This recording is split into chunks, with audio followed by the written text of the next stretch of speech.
She said the police basically saved her life. They said that they were in the house where those gunshots erupted and that they were on the second floor and police were able to get them out safely.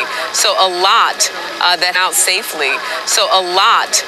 has happened. You had to dance the street apparently from where this house is.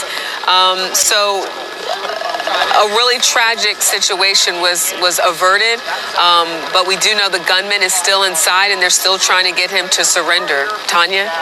Sharika, so do we have any more details about how exactly those officers were able to get out of the house and those three others?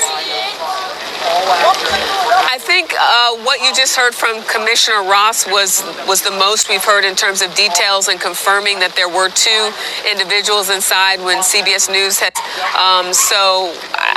We're going to continue to get the information as it comes in, but what we heard there was as much information as police are telling us right now. All right, well, you're welcome. U.S. stocks took a steep dive Wednesday. Follow the developing situation in North Philadelphia, where 6 police officers have been shot and are being treated for non-life-threatening injuries at this point. Police urge residents to avoid that area. The suspect, who's holed up in a building in North Philly near Temple University, is not currently in custody. Continues to fire on the police, in fact. Sources tell NBC News that police were in the scene serving a warrant. Well, there's a massive person told NBC News they are attempting to talk to the shooter to get him to surrender. Here's an audio clips from over an hour ago when police arrived on the scene. Stand by. Car stand by. Second assist. 3750 115. Shots fired. Shots fired inside. Give me SWAT ASAP. Long gun ASAP. Just making one over there. Goddamn still got car stand radio. Car stand by. Well, the President of the United States has been briefed on this shooting and continues to monitor the situation from his vacation home in Jersey. For the latest, I'm joined by NBC 10 reporter Aaron Baskerville, who's on the scene. Aaron, thank you for joining us. What do you know right now? Well, Chris, right now I'm just staring at a whole bunch of officers taking a defensive position right now. We're near Erie and Sydenham, North Philadelphia, about 2 miles north of Temple. And right now a whole bunch of officers are kind of huddled behind their vehicles and cars, and they're just focused on that building in that area where that gunman is still holed up right now. Some of the homes in this area have been evacuated. Me personally, I've heard at least 40 to 50 different gunshots. These are volleys. They are rapid fire. They're about 7 or 8 gunshots, and then maybe 5 minutes later, 7 or 8 more gunshots, and that continued for about a 35-minute period since I've been out here.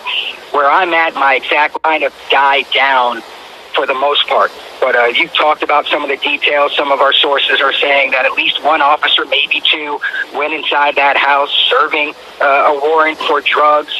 They went inside that house and started to arrest a couple folks.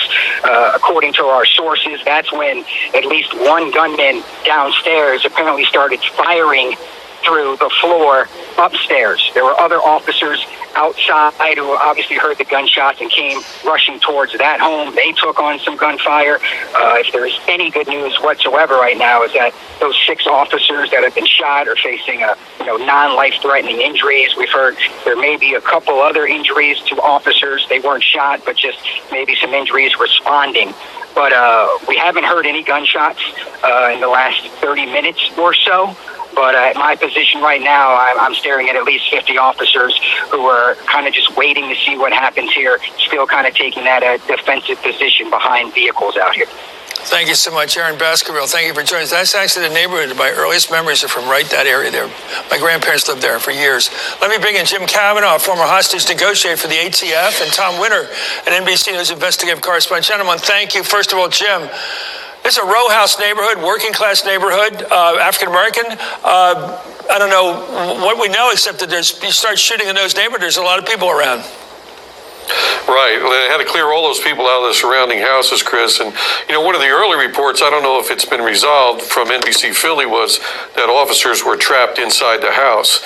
that poses quite a great dilemma for SWAT commanders if that's the case, because they have to get their rifles trained to keep the shooter away from their officers if they are trapped inside. And what Aaron just reported, maybe they were on the second floor trying to make some arrests.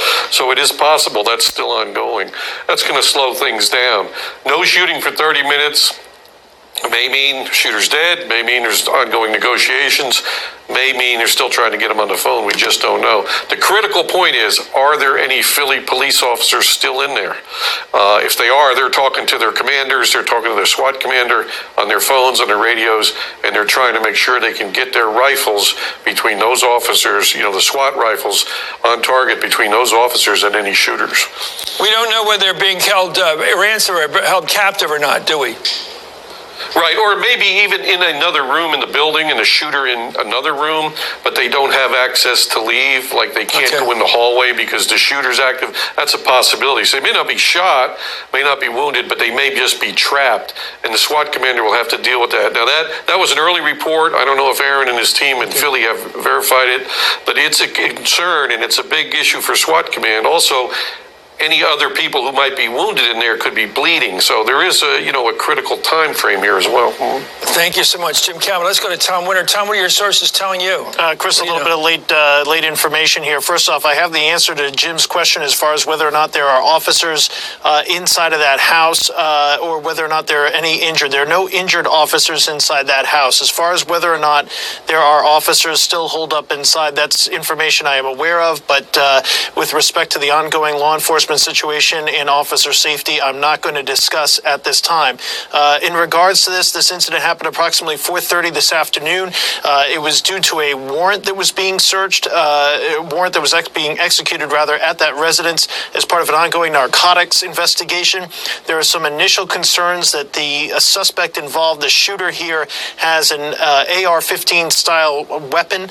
Police are incredibly concerned about that. At this time, they are trying to talk to him and trying to implore him at this point to end this. So more officers are not injured here tonight. 6 officers shot. The good news, or the silver lining here, Chris, if there is any, is that all those officers are expected to survive. In addition to that, there had been some local schools, even a daycare facility nearby. The indications that we're getting real time here as I've been on the air with you and as you've been discussing it, is that they've been able to safely evacuate those centers.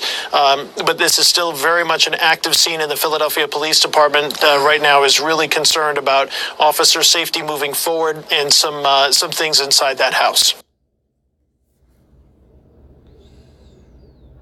In North Philadelphia, where 6 police officers have been shot and are being treated for non-life-threatening injuries at this point.